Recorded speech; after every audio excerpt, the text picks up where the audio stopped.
Hi everyone, welcome to my review of Billy Wilder's Ace in the Hole in 1951. My first Billy Wilder review. The only other film I've seen of him is The Apartment, and that film for me, is an absolute masterpiece, and I cannot wait to review that. But it'll probably be in December because I like to watch that. Around December time because it's that kind of film. And yes, Billy Wilder's always been a director. I've wanted to see all of his films, and this is the second film that I've seen. And Ace in the Hole, Kirk Douglas, who's one of my favourite actors, and Billy Wilder writes, he's one of the writers, produces and directs this film. He was a true auteur, and this film always intrigued me quite a lot. I do want to see, even more so the ones I look forward to, of course, were Sunset Boulevard, Some Like It Hot, them sort of ones. And this is one of his most acclaimed. It's known to be very dark. It's not like The Apartment. After seeing it, I can say that, and it is very cynical. But it kind of does raises a lot of issues about the kind of the manner of reporting, the way that newspapers and everything can lie so much about different situations and kind of manipulate different things. So it really explores that, really, really well. And this is very acclaimed, as I say. It's one of the most acclaimed films of the 50s, really, and just of all time. Of course, Sunset Boulevard is his most acclaimed film. In every aspect, really. This film, it kind of this character of Chuck Tatum, and he's played by Kirk Douglas, of course, and basically it's this guy reporter who's kind of been going in between different jobs, getting fired and stuff, and he's one of the most, I will say, one of the most complex characters in cinema, and he just kind of he comes straight onto the screen and he's just electric from start to finish. Kirk Douglas, in this film, he is amazing. An absolute powerhouse performance. Once again, I still say his best performance, is Spartacus. I think this is absolutely stunning. This performance, probably better than Paths of Glory, you could say. But this character is not completely likable. I will say that. Don't go and expecting, someone that like he plays in Spartacus, of course. He's someone you can constantly root for. He's a very, very flawed character, and one that really is, you could say, is an anti-hero, more than an actual guy you wholly like. But for the script, what he is just thoroughly compelling, and that's one of the things that drives the film the most. This guy, he kind of drinks, he's aggressive, and he's impatient and all this kind of stuff, and kind of a rebel as well. And he goes to this place, in New Mexico. He comes from New York City, and he basically gets this job, this post, and after a year of kind of waiting around, and stuff, and not getting a job, outside too much, he kind of gets annoyed, and he ends up finding this kind of case, this story about this character called Leo, who's trapped, in this cave, and basically, very early on, he goes to this cave, and he's sent there. Basically, very early on, he goes to this cave. The character of Herbie Cook, played by Robert Arthur. Herbie basically goes with him as his partner. He's a young photographer and stuff, and he goes with him, and they both go to this cave, and they meet the character of Lorraine, played by Jan Sterling, and she's one of the things that as well adds a lot of complex issues, in the film and the drama. But basically, they go there and they kind of they find this guy very early on, who's trapped, and basically Kirk Douglas' character of Chuck, very, very risky stuff. But he goes in and he basically he knows quite easily how he can get out quicker. The guy of Leo, but in order to get more him, on the front page and everything of the newspapers and more coverage and everything like that, he basically prolongs the situation, and basically, he tells all the drillers and everything, and everyone else, and the police, to do different things, so it will prolong basically the situation, and you could say that some of the plot, the way I described it, is a bit convoluted, anything like that. Probably a bit confusing, but basically just watch the film. It's not that hard to understand, and basically you'll know fine well what the motivations of this Chuck character are. Although not all of his character motivations are revealed. It's very clear that he does not give a crap about this character, Leo, and he's all out for himself. And basically, yeah, it lasts I think around about a week. This whole situation, and it's basically everyone comes in, different reporters, and then people, the public come, and basically it's like an attraction, around this kind of site, and they get all involved, and it's this massive, thing that's quite a big event, and then Kirk Douglas just basically lying his way through for the rest of the film, to kind of just to kind of make himself big, and kind of he's all out for himself, and I think it's so compelling in that way, and this character of Chuck is so compelling, just always someone that is interesting, entertaining, he's kind of charming at times as well, and of course the character of Lorraine, there's a massive, kind of, you could say, it's not too much of a romance, but it kind of is, and it's more, it is a relationship, but it's very, very different, and very dark. It's not a lot of romance like The Apartment was, but yes, it is. It is definitely a thoroughly absorbing relationship that happens on screen, and the performances are wonderful in this film, especially these two, and all the supporting cast as well. Mostly are very good as well. And Kirk Douglas, though, he's the standout, of course. Absolutely stunning in this film. I was shocked at certain moments, just how, the outbursts and everything like that, just how good he is in this film. And, it's very, very dark, it really is. I was quite shocked, because when you compare it to, say, The Apartment, The Apartment has got a lot of kind of moments that are meant to be, a lot darker, but it's not really a dark film, and it is very uplifting, and it is, very, very romantic, and just very pleasing. It's a film that I could watch, over and over and over, and just, constantly always be uplifted by, and everything. And this film is very different, but I do love the film. I will say that it's a stunning film.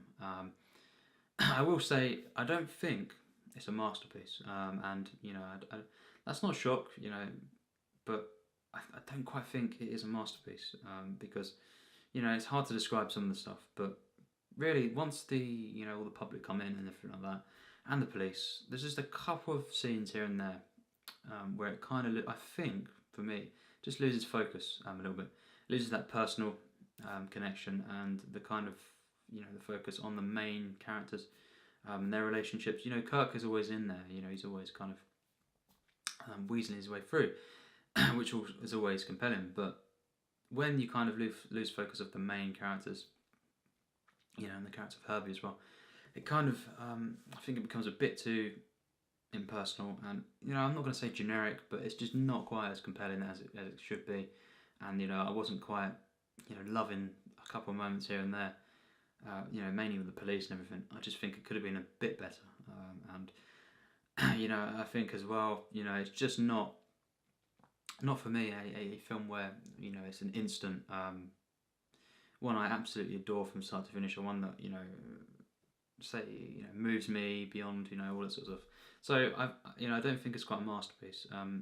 If it was apart from them, but an instant all out masterpiece, I could have still called it a flawed masterpiece, but I just don't think it quite reached that level. But still a great film. Now the writing in this film is stunning. The way that Billy Wilder, plays with dialogue, especially, it's just wonderful. It's very, very layered script, and it's got so much energy. I always find that with the two Wilders I've seen, the energy to the film, just in the script, very, very kinetic, just very, very, just dialogue that as a film buff, that is very pleasing, I suppose. And of course the characters are so fleshed out as well. The main characters, the character of Leo, the one that is kind of trapped in there. You do feel, I did anyway. I felt quite a bit for him, but I don't think he's the best of characters. And the performance, it's fine, but I found it's not standout performance. It's not absolutely amazing, and it was a bit a bit one note maybe you could say, but that's a minor issue really. That because he was barely in the film. He is around the centerpiece of what's actually happening, but he's not showing too much.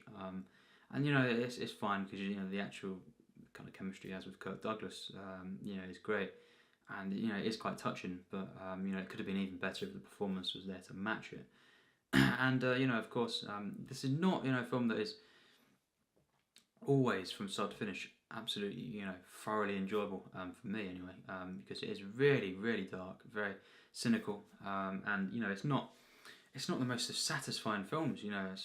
The ending is very very dark, and a great ending surely for sure. It really comes together perfectly in terms of what Wilder was going for, but it doesn't make for a satisfying end. But yeah, that's just some of the minor issues. I think because it is so great, and at times it is masterful. I think it doesn't allow the flaws to bring the score down much at all. Really, I think the way this film's shot is wonderful. It's not, again, kind of like The Apartment, but even so, The Apartment was a lot more standout cinematography. This it's a bit more minimalist. It's mainly to kind of it doesn't it's very just trying to kind of focus on the actual acting. You could say kind of on the scenes. The framing is very it's not self-aware or anything. There's not loads of flashy camera moves, and it's mainly is just focusing on what's just trying to capture the scenes without any notice really. But there is some very effective landscape shots and everything like that. It's just it is more I can't really comment too much on the cinematography. It is it's not got any flaws. It's just not absolute standout kind of thing. I would say The Apartment has got much better cinematography, and it is standout. But this film is it's just all round kind of polished film in that sense. But it's nothing standout. Some of the best cinematography of all time or anything. But the editing, I would say, is stunning. The way it's been edited together kind of allows for just a really just wonderful flow to the film, and just adds to the energy of it. So yeah, I think this is a stunning film. I was always compelled by this character of Chuck and this relationship he had with his character of Lorraine. She was really great in the film, and it was moving at times as well with her, as well the character of Herbie.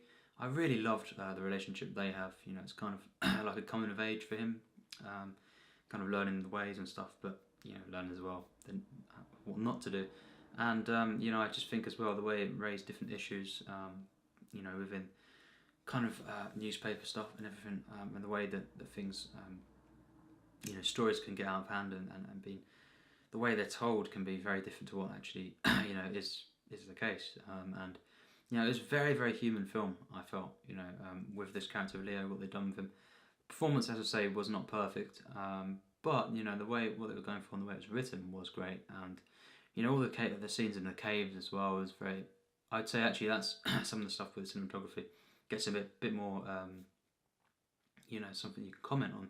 Very very claustrophobic feel, and I think that was portrayed really amazingly well, and the way that the cave in the cave and everything, and the sets as well were great. So yeah, I think I loved the beginning parts. There's a couple of moments in the cave, with this Leo character that weren't, perfect because of the performance, and because it was very cynical, and there's no denying that. It wasn't something I absolutely, adored from start to finish. This film, but it was a film that I did love overall, and it's definitely going to go on my favourite films list. 500 favourite films. I will say. It's not one of the ones that I'm absolutely obsessed with. It's very right at the end of the list. And probably when I reach actually the number of 500, it will probably shortly go after that. It'll just make it onto my 1,000 favourites, which is still massive praise.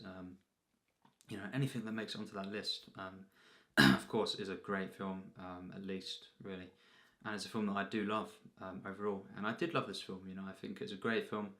Not quite, masterpiece for me. And I did have some flaws, and I didn't think it quite reached, absolute elevation in terms of that. And it wasn't, from start to finish, a masterpiece or anything. It did have some masterful moments, and the acting all round is stunning. Kirk Douglas especially, stand out. The character was such a compelling protagonist, although of course very flawed, and it's not someone, of course, as I say, that you can completely root for. But it is a one that, when he's on the screen, just amazing, and I really think, it is very, it's great, the themes that Wilder explored.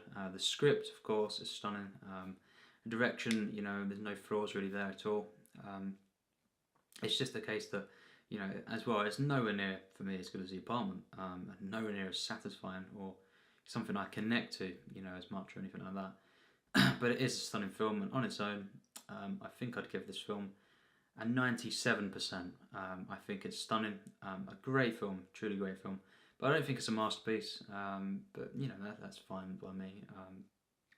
The fact that I thought, actually, this could, this couldn't be, it might not be, a film that I loved. I did like it a lot more than I thought I could, because I thought maybe there would be a lot more in the cave, and a lot of the time, there's a risk when there's a film that's kind of, in dark locations or anything, or just one locations.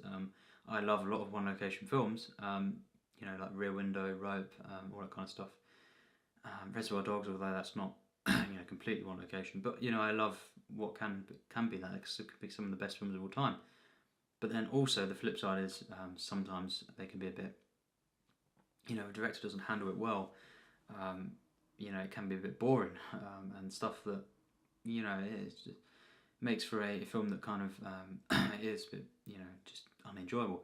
But this film, considering that, I think it actually exceeded my expectations. It's absolutely stunning. I think the acting is masterful from Kirk Douglas. It's such an amazing actor. I think all the rest of the performances are great as well. I think overall it does lose a bit of focus here and there, and I don't think it's always mind blowing. This film, and the main the kind of thing with Leo was really, really good. I just don't think it was perfect. The performance, as I say, was not great for me.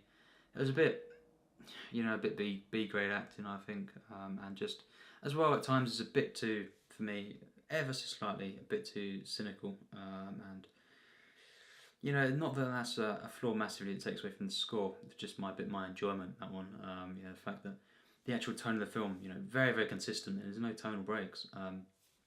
But it does have a really, really dark edge, and it's something that, it's not like a Clockwork Orange or anything, where that film, the fact that it's very, very one of the most darkest films, but it's actually one of my absolute favourite films of all time. And it's also got great comedy in there as well, and everything like that. And it's kind of like a fantasy sci-fi. And it's obviously very unique, that one, but it's not like that. The Darkness, or the Deer Hunter, where it is one of the most darkest and shocking films, but it's also got its uplifting moments. This one is constantly in places very, very dark, and the way that it ends, of course, as well, and just the fact that this character of Chuck is very, he's not a character that, is someone that you can, as I say, fully root for, but he's always someone that is compelling. So yeah, the fact that it is a bit lower on my favourite films list is due to the kind of tone and stuff in the film. But I did love it. I loved most of the characters. I loved this whole story of Kirk Douglas' character of Chuck, and it's a shocking film. Always kind of, for the most part, compelling, and yeah, I just think it's it's really well shot. The editing is really perfect, and the writing is one of the things that is just masterful, really, from start to finish. So yeah, that's it. 8 and a whole. I think it's a great film. Highly recommend it. It's a really great film, and it's not a lot of people have actually seen it compared to the rest of a lot of Billy Wilder's films, and definitely, you know, recommend this film. You know, if someone said, you know, is it as good as The Apartment, I'd say absolutely no. But you know, forgetting that it's Billy Wilder, it is a truly great film, and you know, not quite a masterpiece for me, but a great one. So yeah, can't wait to do more Billy Wilder reviews as well. You know, The Apartment, as I say, will be in December. But I might watch, you know, very very soon, Sunset Boulevard as well. I'll try and get Something Like It Hot. You know, I also want to see Double Indemnity. That looks like a great film I could love. And yeah, just some of his other kind of lesser known works. You know, he's going to be one of my favourite directors, probably for sure, among them. And you know, an absolutely stunning writer and director. He's of course known as one of the best writers in cinema, and you know, it's quite hard to argue that he's one of the best for sure. So yeah, thanks for watching my review of Billy Wilder's absolutely stunning film, 8 in the Hole.